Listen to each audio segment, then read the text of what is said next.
Hogwarts Gene-Splicing Prodigy, Magical Creatures Meets Sci-Fi. Episode 1, A Day Trip to the Reptile House, This is a Magical World? Sloane Square, York Manor, Chelsea, England, 1984. By Shen, or Peter York, woke up to find that he had become a 5 or 6-year-old child. His parents were biologists and he had inherited the title of Earl.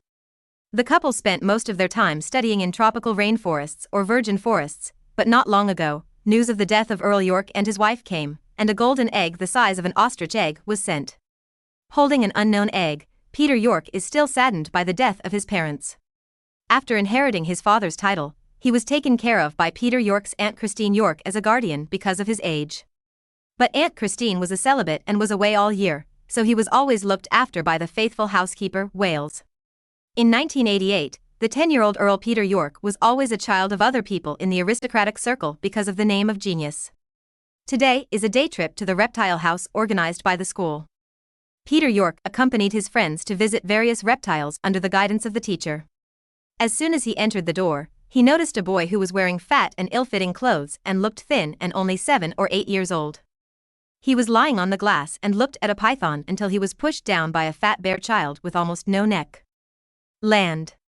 Peter York was surprised to see that the glass in front of the little fat man suddenly disappeared out of thin air. The python that ran out was hissing at the thin boy with its head held high, and the boy also hissing. The two seemed to be communicating. And the little fat man who fell in was trapped in the snake climbing hall, screaming in panic. This scene is weird yet familiar. Reminds him of a movie he saw in his life. Sure enough, an equally fat middle-aged man, like a fat pig, roared, "Harry Potter, what the hell did you do?" It made him instantly understand that he had come to Harry Potter's world. Back at the manor, Peter York was thrilled. The charm of magic was something anyone could crave, and he wanted the ability to get things done with the wave of a wand. Just when the mood calmed down, I fell into loss again. Because in memory, he has never shown magical talent. And little wizards such as Harry Potter have shown special abilities since childhood. So in the end, I was just a muggle with no magical talent. Peter York was extremely unwilling to let him come to the world of magic without giving him the gift of magic. Looking irritably at the golden egg left to him by his parents, who has remained silent so far, he felt that this was a dead egg. It's just that now I think on the magical side, thinking of the dragon egg in the Harry Potter movie I've seen, and full of unrealistic hopes for the golden egg. Peter York curiously put the golden egg into the fire in the fireplace, hoping to hatch a magical beast. As soon as the golden egg was put into the fire, he kept inhaling the flame into the egg, gradually turning into a ball of red-hot iron. Peter York quickly took the tongs to clamp the golden egg and put it on the golden plate on the table.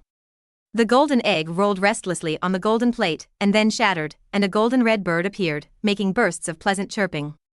"Phoenix, this is a phoenix."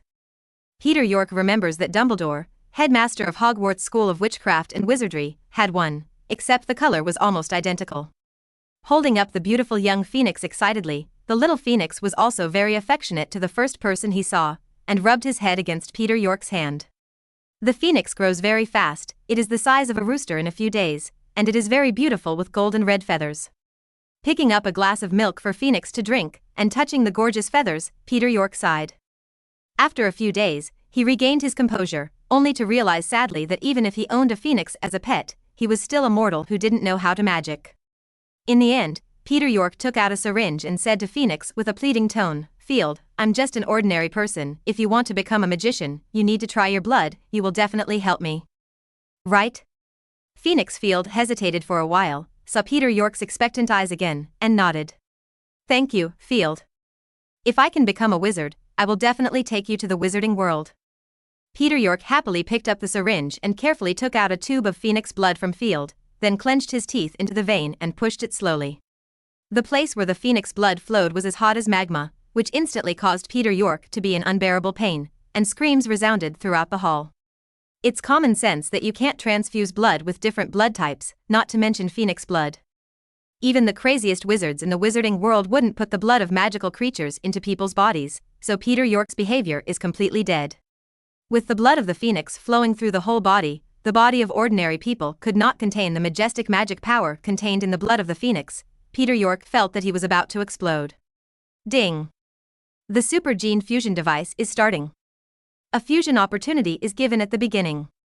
Phoenix Gene found. Is it fusion? A mechanical voice sounded in Peter's mind. When Peter heard this, he shouted with difficulty, full of survival instinct, fusion. Fusion for me. Ding. Start fusion. The mechanical voice sounded again. Every drop of Phoenix's blood is extremely precious, let alone a whole tube. At this time, Field was standing on the table sluggishly, his golden red feathers dimmed.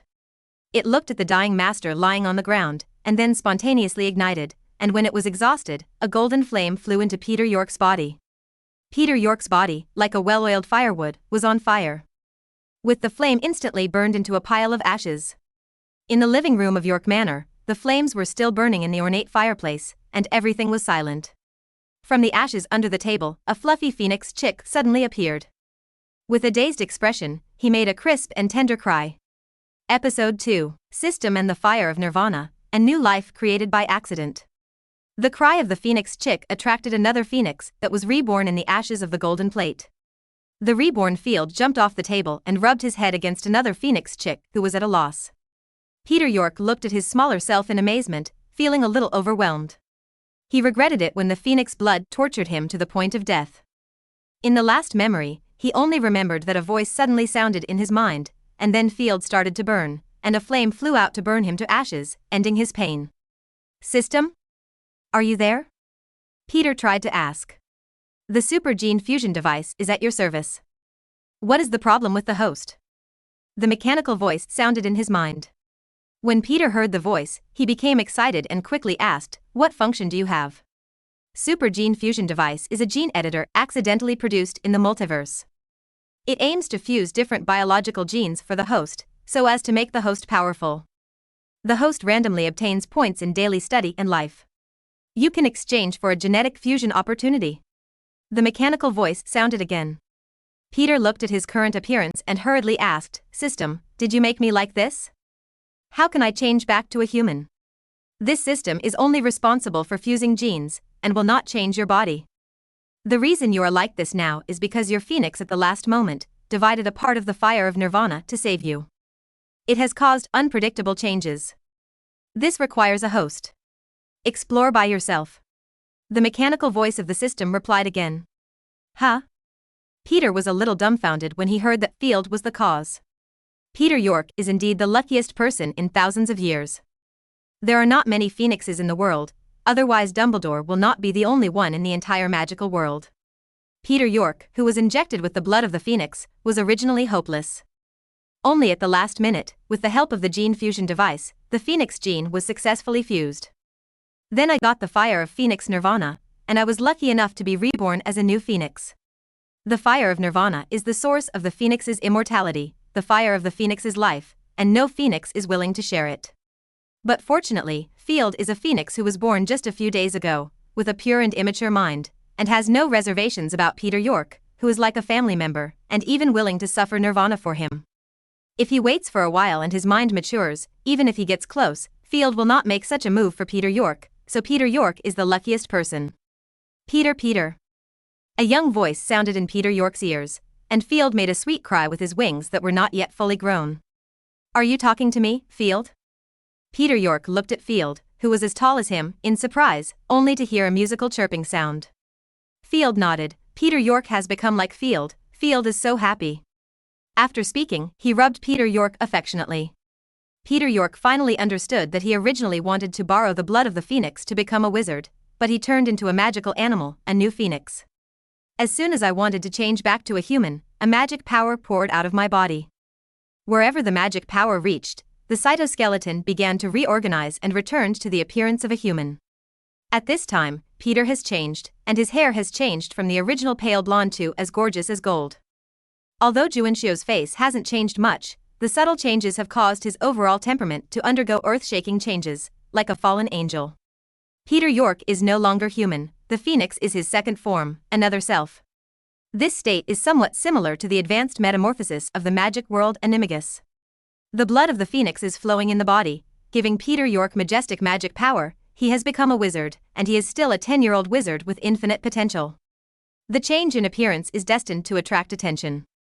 The servants in the York Manor are curious about how the little Earl of the York family has grown up in just a while. Even Welsh, the housekeeper who was close to Peter York, was surprised by Peter York's change. It's just that as a housekeeper's basic qualities, he will curb his curiosity. Welsh didn't ask much, even to see the gorgeous big unknown bird, which is his pride as the best RMA graduate. At 3 or 4 months, Peter York's phoenix form is no longer a chick, and it can fly by flapping its wings, and even carry things many times heavier than him. The huge magical power also caused him to have frequent magical riots, floating things in the room, but fortunately no one saw it. In 1989, at York Manor, Peter York's 11th birthday was celebrated only by his Aunt Christine, the housekeeper Welsh and a few maids. Christine's proposal for a birthday party was rejected by Peter York. He didn't want to wear a mask to deal with other nobles on his birthday, not to mention that Hogwarts Owl would deliver a letter. "Peter, you are 11 years old, are you going to go to Eton High School or hire a tutor?" Kristen asked with a smile, looking at his handsome nephew. She knew that although Peter was only 11 years old, his mind was comparable to that of an adult, so she respected his choice. Just as Peter York was about to speak, an owl flew in from the living room door and landed on Peter York's desk with a letter in its mouth. Taking the envelope and seeing a lion, snake, eagle and badger painted on it, Peter York's heart finally fell. He knew that he had become a wizard halfway through Phoenix Field, and he was not sure that Hogwarts would be. He will not be admitted. Peter William York in the rightmost room on the second floor, York Manor, 33, Sloane Square, Chelsea, London. Christine looked curiously at the envelope in Peter York's hand and said, "Is it a prank?" So creative. Episode 3, Admission Notice, Enter Diagon Alley. Peter York excitedly opened the envelope and looked at the familiar contents inside. Headmaster of Hogwarts School of Witchcraft and Wizardry, Albus Dumbledore, President of the International Federation of Magic, President of the Wizarding Association, First-Class Wizard of the Merlin Order. Dear Mr. York, we are pleased to inform you that you have been admitted to the Hogwarts School of Witchcraft and Wizardry. Enclosed is a list of required books and equipment. The school is scheduled to start on September 1st, and we will be waiting for your owl to bring your reply by July 31st. Yours sincerely, Deputy Principal, Female, Minerva McGonagall. Peter York immediately picked up the pen, and in Christine's puzzled eyes, handed the envelope of the reply to the owl who was still eating the cake. The owl looked very smart, nodded humanely, grabbed the envelope and rushed into the dark night. Ding, the host has successfully obtained the Hogwarts admission notice, rewarding 10 points. A mechanical voice suddenly sounded in Peter's mind. Why did you deceive the system all of a sudden? I thought you had disappeared. Peter was a little surprised that this system, which he had been immersed in for 3 years, appeared again. The system did not answer Peter's words, but just mechanically showed in his mind that he had 10 points at this time.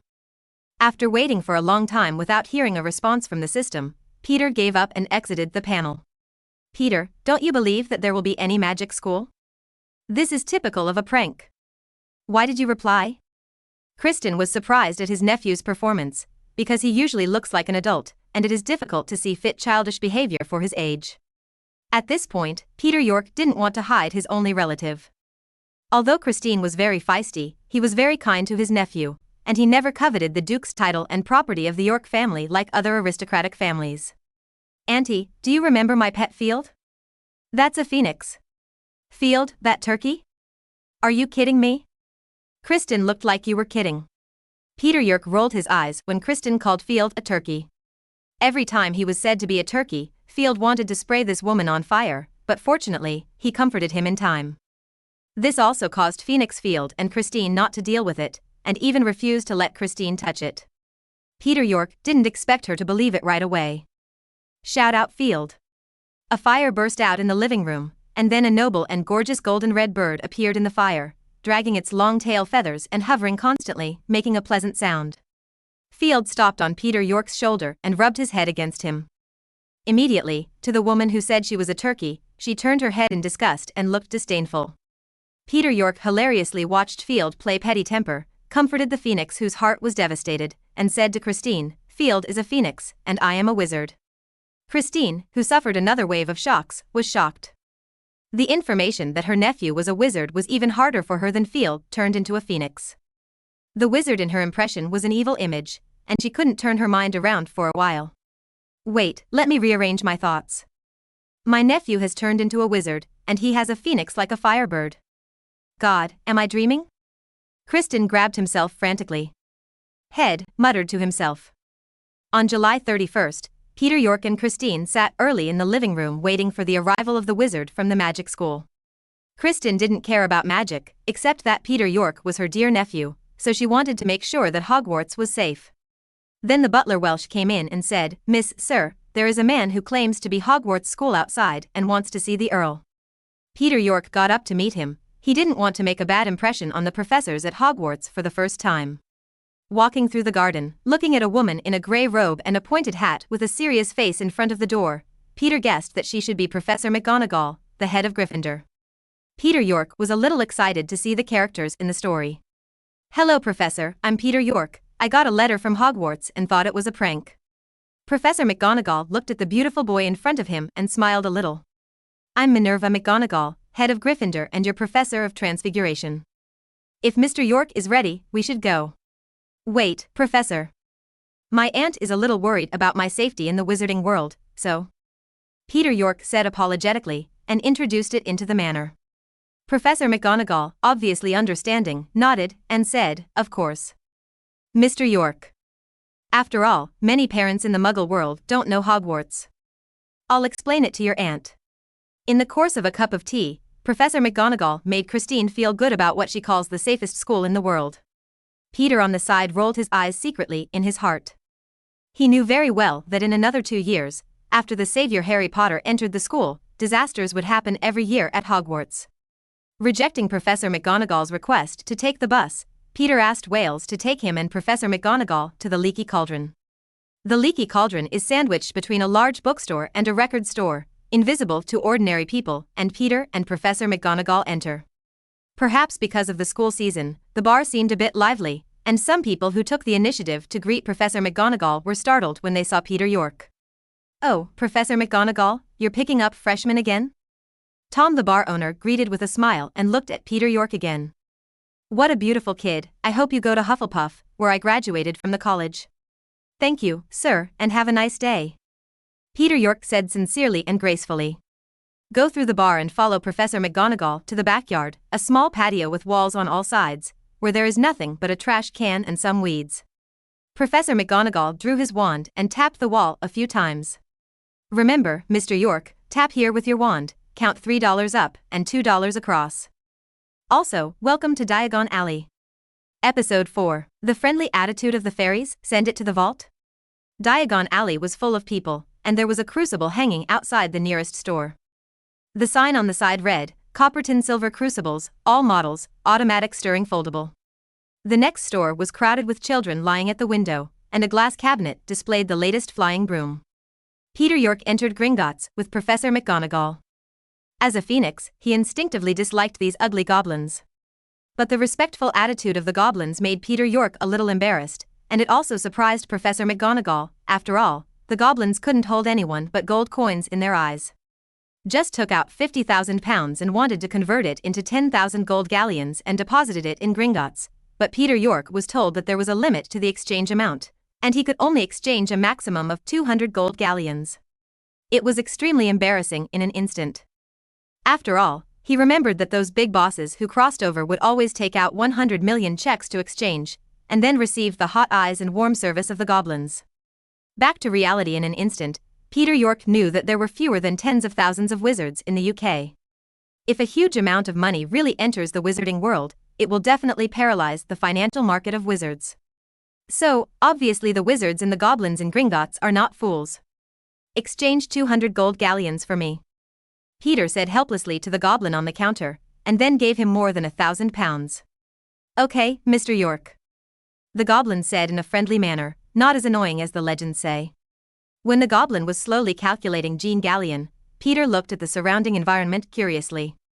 When he saw a goblin weighing rubies, he asked casually, "Mr. Goblin, do you accept gems and gold here?"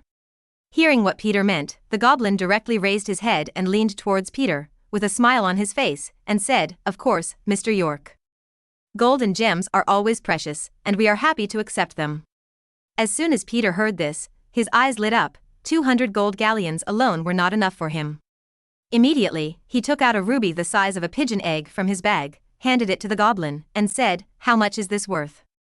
Convert it all into gold galleons."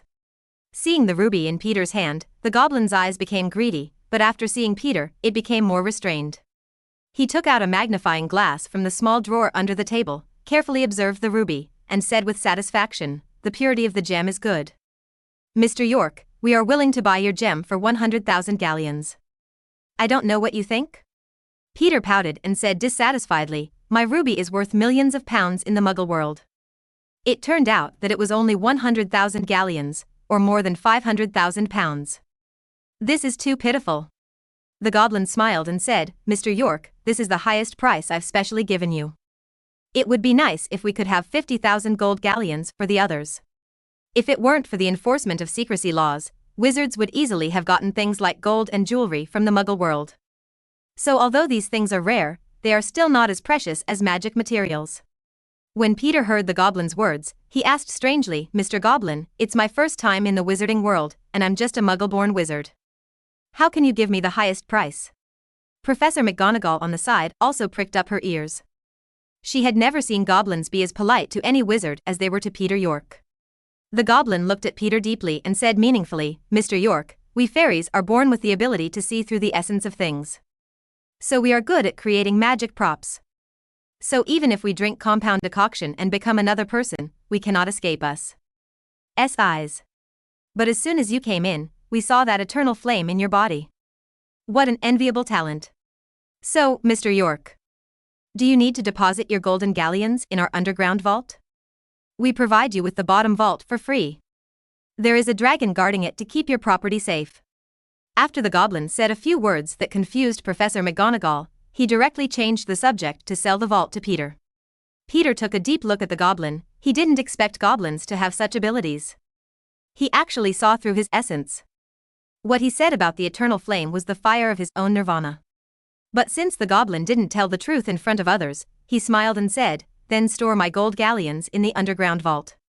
As for the guardian of the giant dragon that the goblin said, the safest, etc., he just listened to it. In the future, this place will be visited again and again by Voldemort and Harry Potter, and there is no safety at all. But for now, it is better to store these gold galleons in Gringotts. 100,000 gold galleons are as big as a hill, so it is inconvenient for him to carry them. When the goblin heard Peter's words, the ugly face smiled even more fiercely, and quickly took out a piece of parchment, handed it to Peter, and said, "This is a magical agreement. As long as you sign it, the underground vault 13 belongs to you. There is already the deepest position. Even many pure blood families can't get this position." Episode 5. Classmate Diggory, the same wand as Voldemort. Peter looked at the above content and found that there was no problem, and signed his name directly. After the goblin put away the parchment, she said with a smile, "The 13th vault now belongs to you, and your money will be stored in it. Only the goblin can open the vault with special methods, and everyone else will be tightly attached to the door and move." "No." The goblin showed a malicious look and said, "We usually check the vault once every 10 years to see if any thieves are attracted to the gate of the vault. But even if there is no need to send it to Azkaban." Peter was speechless for a moment. The goblin seemed to want someone to steal something. Then Peter followed Professor McGonagall out of Gringotts under the watchful eye of the goblin. Professor McGonagall looked at the boy in front of her. Although she didn't know what riddles the goblin and Peter were playing just now, based on her half-life experience, she knew that this very beautiful boy must be hiding some unusual secrets. She wondered if she should talk to Dumbledore when she got back to school. "Professor, what should we buy first?" Peter's words interrupted Professor McGonagall's thoughts. Professor McGonagall said, "Next, we need to work separately. I will help you buy other materials. You go to Mrs. Malkin's robe shop to measure the school uniform. Then go to Olivander to buy the wand." Stepping into Mrs. Malkin's shop, Peter York first saw a brown-haired boy whose face was flushed by the magic ruler, and his handsome and delicate face seemed simple and gentle. "Hello, are you also a freshman?" Peter York spoke first. "I'm Peter York." "Nice to meet you." The brown-haired boy stared blankly at Peter York, then came back to his senses. His face turned even redder, and hesitantly said, "Hello, my name is Cedric Diggory, and I'm also a freshman. Nice to meet you." Oh, Peter York remembers him, the cannon fodder in the Triwizard Tournament. There is a girlfriend that the Savior likes, and he competes with Harry Potter for warriors, and Prince Hufflepuff, who was finally captured by Pettigrew and Arvada, felt sympathy for him in an instant. But Peter York still has a good impression of him, Cedric Diggory is a real Hufflepuff patch, loyal and kind. And comforting Harry Potter when he was snubbed by the whole school in the Goblet of Fire. He even wanted to give up his trophy because Harry rescued him in the maze. This kind of character is rare, and Peter can't do it himself anyway. It's just hard to imagine the high-spirited Prince Hufflepuff in the future, so easily shy now. Peter York looked at him funny. Cedric, can I call you that? I think you'll be Hufflepuff student. How do you know I'm Hufflepuff? My dad says he doesn't know, Mr. York. Cedric Diggory exclaimed with wide, lovely eyes. Call me Peter, he insisted. Okay, Peter. Cedric replied with a wink. The two talked to the wizarding world from Hogwarts, and they parted reluctantly until old Diggory came to pick him up. Peter York was amazed at the simplicity of Hufflepuff, and after a while, Mr. Diggory became his friend. Leaving Mrs. Malkin's shop and coming to Olivander's wand shop, Peter York couldn't understand that this dilapidated shop was the best wand shop in Britain, and of course the only one. Pushing the door open, Olivander, whose beard and hair were all white, stood in front of the counter and carefully put the wands on the counter into the boxes. Apparently, a freshman had just bought the wands. Hello, I want to buy a wand. It's a freshman, do you want a wand of destiny? Yes, it's the wand that chooses the magician, even if many wizards don't think so. But if you use a wand that doesn't belong to you, it will be very bad, although incomprehensible, but it's the truth. Olivander groaned, measuring every inch of Peter York with a tape measure, even the distance from the tip of his nose. I remember every wand I've ever sold, now let me see which wand is right for you. Olivander shakily took one out and handed it to Peter York. No, not this one. Olivander drew back his wand. It's okay, try this one again. For a time, a quagmire appeared in the wand shop, a clear spring appeared, and flames spewed out. The counter was full of wands, but Olivander became more and more excited, and finally pulled out a dark purple wand. It should be almost there. By the way, I haven't asked your name yet. Hey, my memory is getting worse and worse. Olivander looked up and asked. My name is Peter York, sir. Peter York rolled his eyes secretly, just said that he remembered every wand, but now he forgets. After all, he is not a savior. Olivander handed him the wand, 13¼ inches, wood body, symbol of immortality and immortality. Phoenix feather, symbol of mighty power. Taking the wand, Peter York clearly felt the magic within his body shoot out along the wand, forming a vague phoenix shadow in mid-air. Aha! I just said there's always one wand. Olivander makes that suits you. Olivander was very excited, took a deep look at Peter York, pointed to the wand in his hand and said, Mr. York, there are very few wand combinations like this. So far I have only sold 2 of the same wand, one of which is in your hand, and the other is owned by the unspeakable person. I think you will definitely do something. After all, that person has also done something big. Although it's terrible, it's a big thing. Episode 6, have the same talent as Merlin? Special wand. Hearing Olivander apply what he said to Harry Potter to himself, Peter York pouted indifferently. Then he raised his hand to interrupt Olivander, who wanted to talk at length, and said weakly, Mr. Olivander, I feel that this wand is not suitable for me, can you change it? Olivander shook his head in disbelief. Impossible, Mr. York, the wand clearly chose you just now. But the phoenix feather in the wand won't listen to me.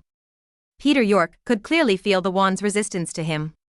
It was the heart of the phoenix tail feather in the wand. He sensed the phoenix bloodline in his body, and he was unwilling to surrender and even confronted it. Olivander took the wand and observed it carefully, put it in his ear again, and looked at Peter York with a look of bewilderment and confusion. It doesn't resist your magic, but it resists you. This is what happened? Peter York is helpless, and if he doesn't make it clear, he won't even think about having his own wand. In an instant, it turned into a golden red phoenix in front of Olivander. After flying around, it turned back into a human body, and looked at the stunned Olivander with interest. Olivander felt that his heart was about to stop, and he pointed at Peter York with a trembling body, and finally grabbed his hand like a madman. Blood atavism, complete atavism. Merlin, this legendary miracle can met by me. The source of the first generation of wizards is actually that human beings transplanted the blood of magical creatures into people in a unique way. There are so many incredible abilities. Later, the wizards discovered that the offspring born by combining with each other also possessed magic power at birth, and then gradually formed the current wizard. And the bloodline regression is the body of the wizard. The inherited magical creature's bloodline becomes rich, making its magic power stronger. But this phenomenon has only appeared in legends, and that is Merlin. It is said that he can turn into a nightmare. The reason is that Merlin is said to be born from the combination of a nightmare and a human woman. And Peter York's ability to transform into a phoenix is completely atavistic in Olivander's view, which is something he has never seen before. Since it was regarded as a bloodline atavism, Peter York did not deny it. After being reborn through nirvana, in addition to being able to transform into a human form, he is completely a phoenix. But this way is not suitable for telling other people. Bloodline atavism is the only reason for his existence. Mr. Olivander, you're not going to tell anyone else, are you? Peter York looked at Olivander with clear eyes and a pleading attitude. Olivander looked seriously for the first time, this little wizard who was obviously from the Muggle world. Then he nodded with a smile like an old fox. Of course, son of the Phoenix, you don't have to worry that I will say it. The wizards spare no effort to protect the little wizard, and I also really want to know how your little phoenix will grow up. How has it become? Well, Peter York was given the title for now, but son of the Phoenix sounds good, at least he thinks it sounds better than the golden boy of the savior. Mr. York, I think I know how to make the best wand for you. Olivander's remark made Peter York happy. But I need the phoenix feather on your body to make the wand heart, and I don't think it's better for you.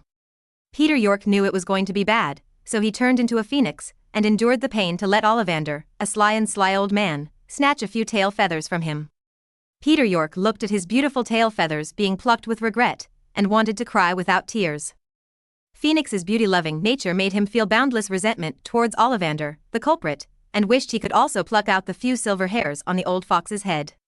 Olivander looked at it with a smile, and Peter York, who was about to cry in pain, said, "Come and get your wand in 3 days, and you won't have to pay for the production this time." Peter York had a smile on his face, but he cursed the shrewd old man to death. Obviously, a phoenix feather can be made into a magic wand, but he chose the most painful tail feather, and plucked out a few at a time. Was he bullying him for not knowing how to make a magic wand? Also, don't think that he didn't see the old man looking forward to his tears. Phoenix's tears can cure all poisons, and he couldn't bear to shed it himself. Without a suitable wand, Peter York had to come to the Lycan bookstore to meet with Professor McGonagall, but he came early and did not wait for the professor. Looking at the room full of books, Peter York's bookworm property broke out completely.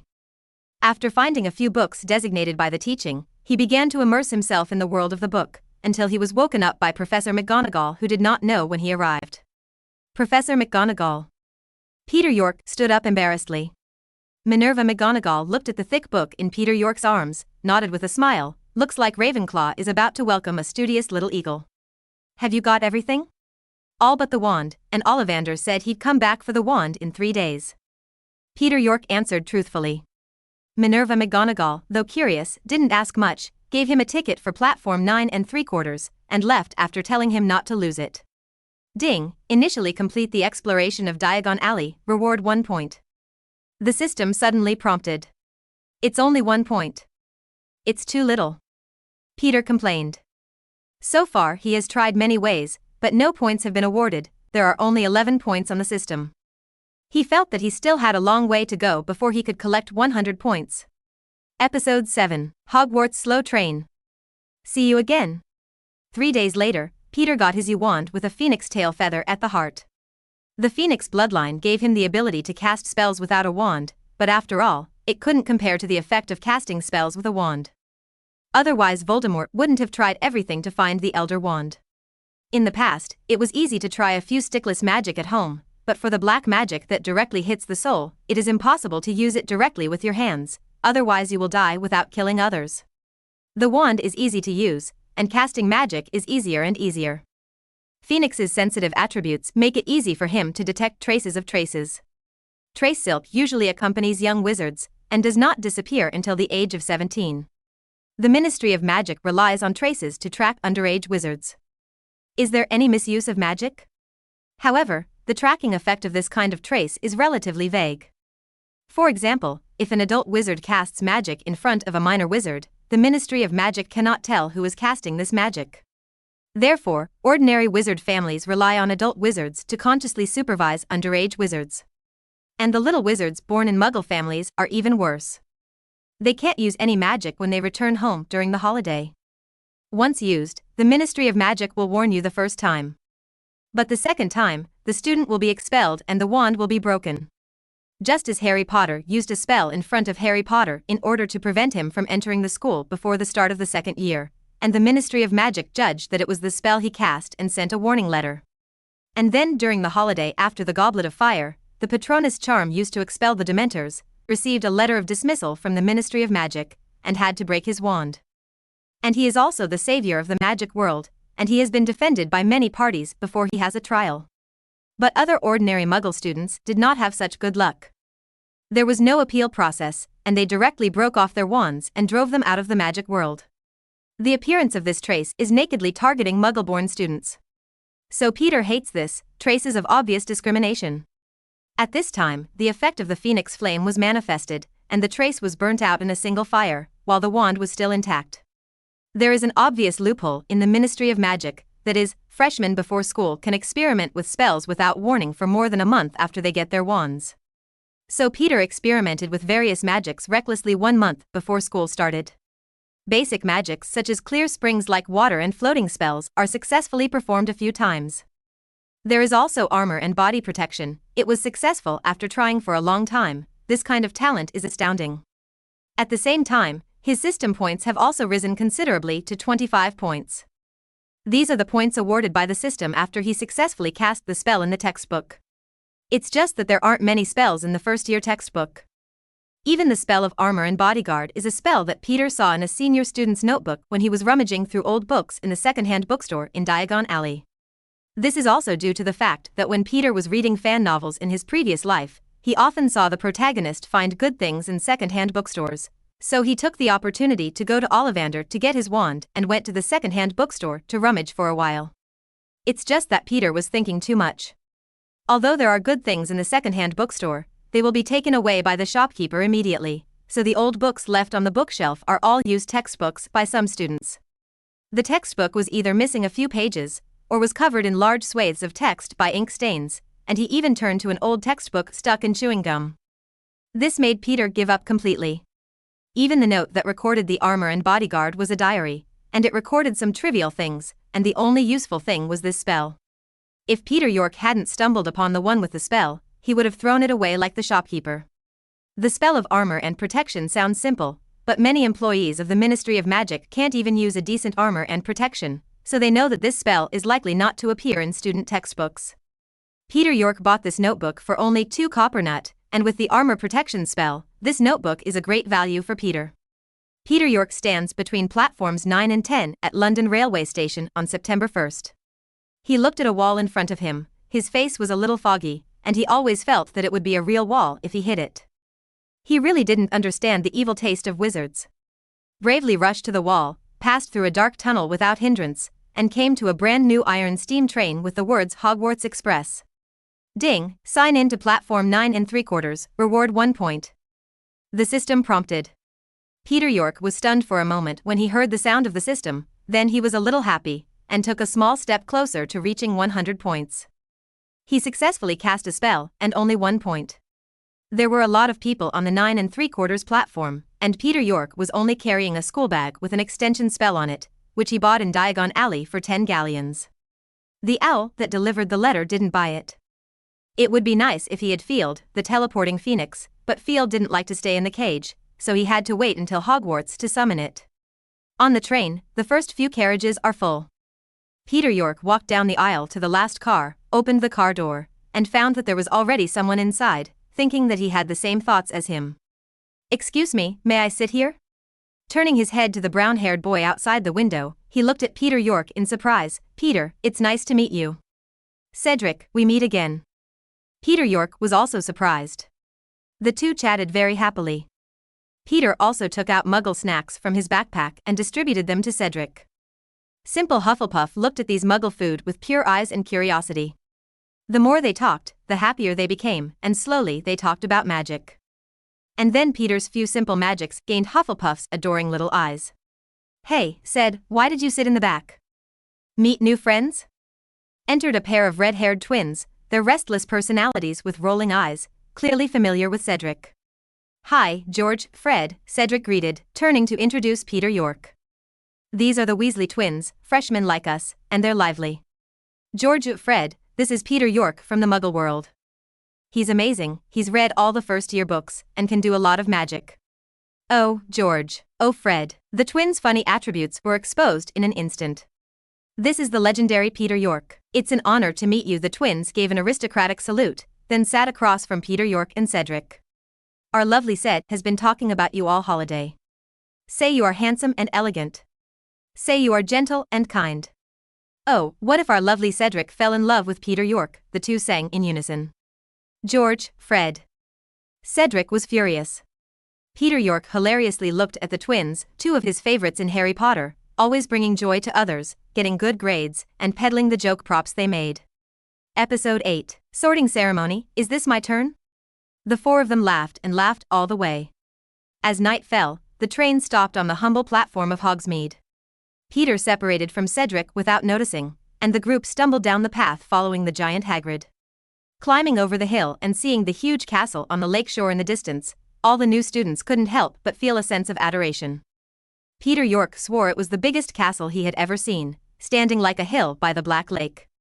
Peter York was in one boat with the twins and a pretty girl who was definitely Gryffindor, and Cedric was in another.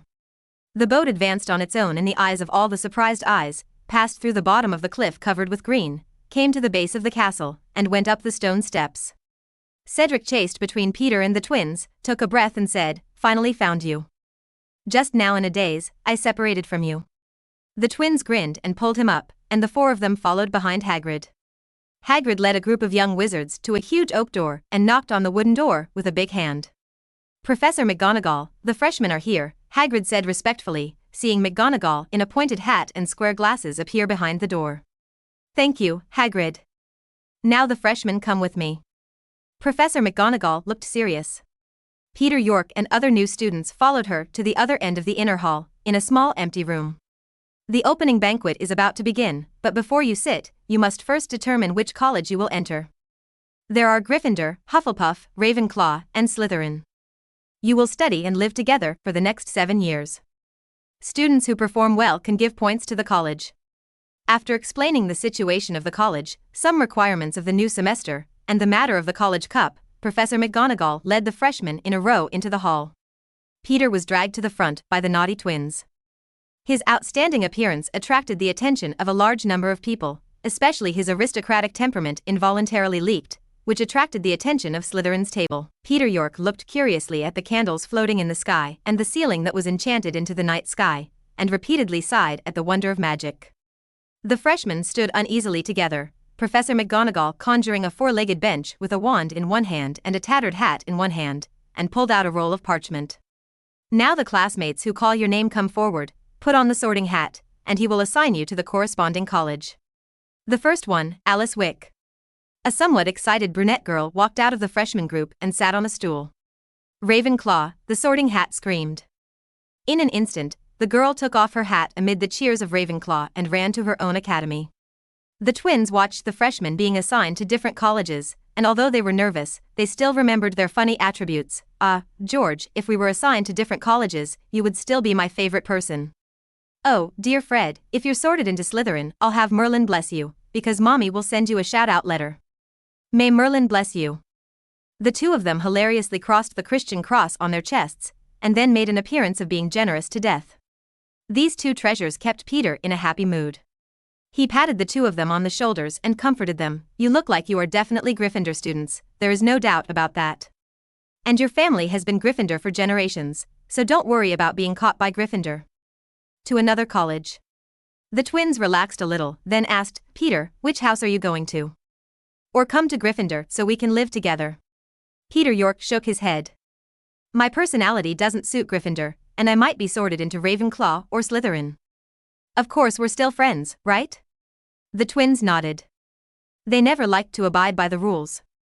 Even if Peter York was assigned to Slytherin, he was still their friend. Thinking about having a Slytherin friend, it instantly felt cool. Cedric was also nervous and said, "Peter said I would enter Hufflepuff. If only I could be in the same academy as you guys." Peter patted him on the shoulder and said, "Everyone is still good friends in different colleges. We can even invite each other to visit our own college later." Cedric was slightly relieved when he heard the words, when he heard Professor McGonagall shout, "Cedric Diggory." Please come forward, and was instantly speechless. Peter pushed Cedric, who was stunned, to put on the sorting hat. Cedric Diggory walked forward, hand and foot, and sat down on a stool, draped in a tattered sorting hat. Hufflepuff. The sorting hat announced directly after thinking for a while. The Academy at the far right table applauded enthusiastically and welcomed this handsome young man. Cedric glanced at Peter and the twins, then ran to the Hufflepuff long table. When it was George and Fred's turn, they both entered Gryffindor, and the twins hugged excitedly. Charlie Weasley, also in Year 6, with red hair, and Percy Weasley, Year 3, both cheered for their brother's entry into Gryffindor. Peter York. Episode 9. Enter the Snake House. Chief Challenge. When his name was called, Peter York stepped forward unhurriedly and sat on the stool gracefully. Hello, Mr. Sorting Hat. Oh, very polite freshman, not bad at heart, hungry for knowledge, suitable for Ravenclaw, and pure magical creature blood, very ambitious. I know where to put you. That's it. The Sorting Hat shook his head. Curious and wary, Peter asked the Sorting Hat, are you using dementia? You've seen all my memories? Ha, vigilant little guy. Don't worry, I'm Gryffindor's hat, and I was injected with my own thoughts by the 4 giants, so I can only feel your thoughts at the moment, and I won't know the secrets in your little brains. Interested? I won't tell anyone. The Sorting Hat said a little unhappily at Peter's distrust. Peter apologized, sorry, Mr. Sorting Hat, I just don't like my memory being probed. I forgive you, little guy, said the Sorting Hat, but looking at you like this, I feel that my judgment is correct, I know where to put you, and when you get there, you will definitely have a grade as Slytherin, the Sorting Hat announced loudly. Before taking off his hat, Peter whispered, Mr. Sorting Hat, can you help me keep a secret? Don't tell anyone. Don't worry, little guy, I am a collection of the thoughts of the 4 giants. No one can let me speak, not even the principal. The Sorting Hat said proudly. Peter breathed a sigh of relief, then smiled and took off the sorting hat, bowed to it, and walked to Slytherin's long table. The students of Slytherin House gave a few symbolic applause, showing little affection for the new student who was suspected of being a Muggle wizard. The other houses had only Cedric Diggory of Hufflepuff, and the twins of Gryffindor, applauding him enthusiastically. Peter York showed an aristocratic side, walked gracefully and calmly to the front of the first grade, regardless of other people's exploration, smiled and nodded to Cedric and his twin brother, and then sat down. The Sorting Hat said that he had ambitions. In order to become a wizard, he could risk his life to transplant the Phoenix bloodline, but it did not mean that he wanted to participate in the struggle between Dumbledore and Voldemort, and he did not want to become a savior. As long as he doesn't provoke him, he will stay quietly in the Slytherin Academy to improve his strength until he is not afraid of anyone's threat. Ding, the host joins the Slytherin Academy and rewards 1 point. The current points are 27 points, the system reminded in his mind. Chinyu smiled, and he was very happy to be able to increase his points. It's only now that I get to school, and I have already accumulated a quarter of the points. In this semester, there is a good chance that you will be able to reach 100 points. At that time, you can fuse the blood of another magical animal to enhance your strength. Among the magical animals in the magical world, thunderbirds can control the weather and lightning, invisible beasts can hide and predict the short-term future, birds and snakes are as big as they want, etc. These are all abilities that Peter is very envious of. When the sorting was over, Dumbledore stood up, and the students fell silent.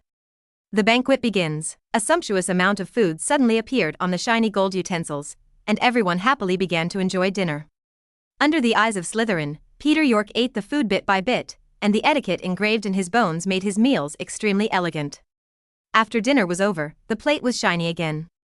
After the principal ordered a few bands and sang the demonic school song, the freshmen of each college returned to their dormitories under the leadership of the prefects. Slytherin's prefect was 5th-year Chris Jones, who brought the first-year students to the door of the cellar and said glory to the snake statue coiled on the door. Immediately looking at the new student, he said, "If you don't want to be locked out, remember the password." The Slytherin common room is regal, with silver and green matching nicely, and snake markings all over the place.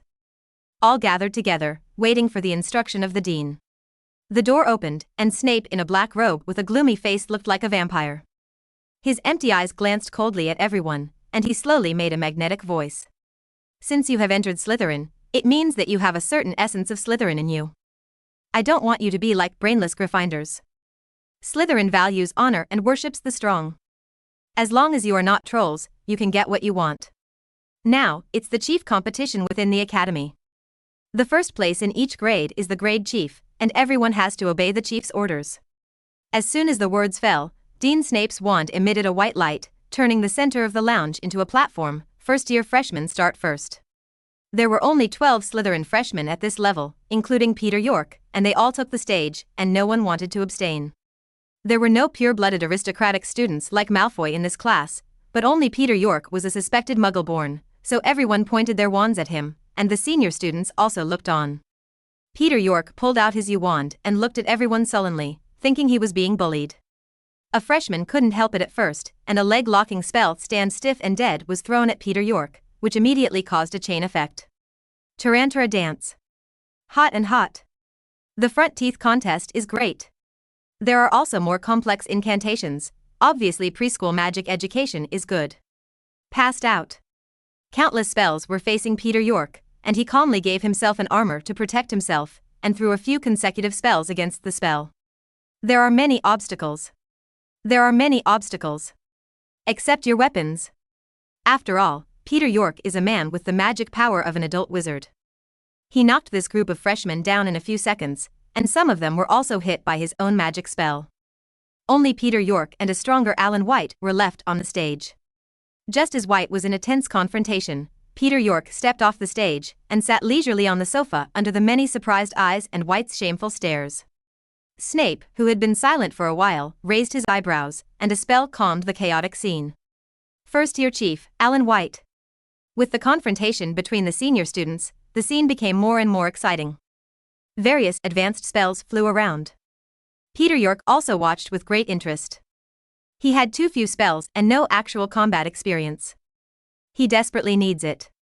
The talent and ability he showed in this battle caught the attention of Slytherin students, and he was respected accordingly.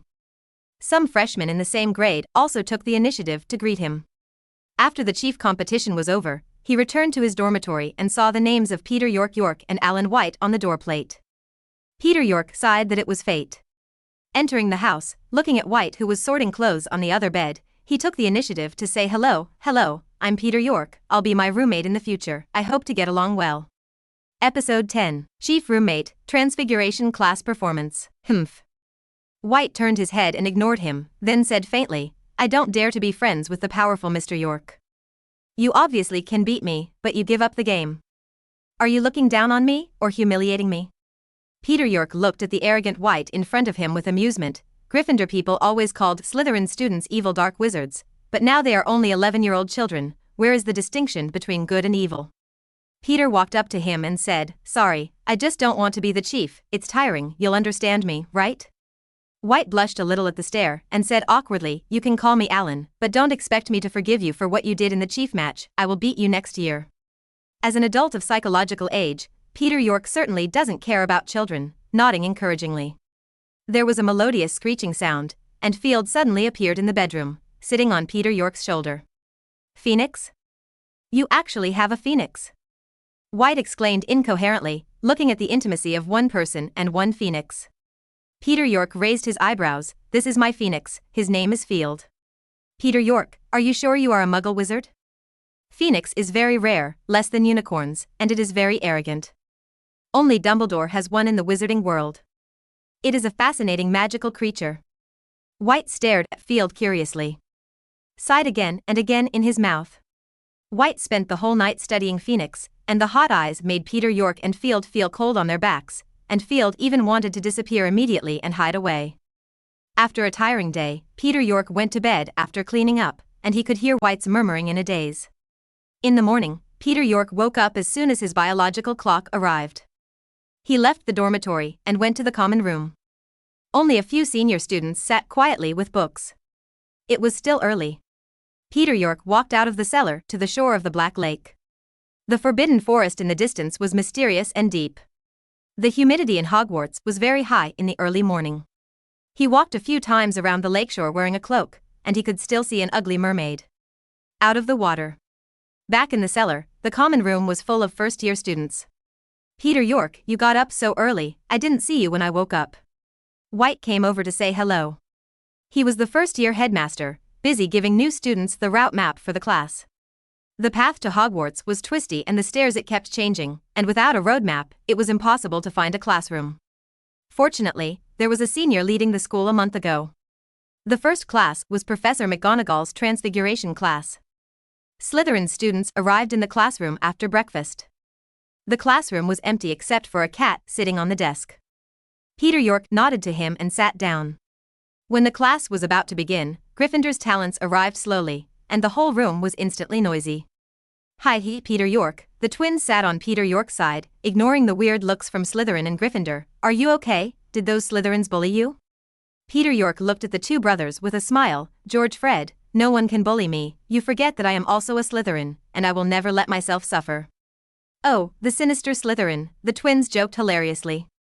Looking at the active twins, and then at the cat on the podium, Peter York deliberately did not remind the two until the cat on the table jumped down and became Professor McGonagall. All the freshmen were shocked.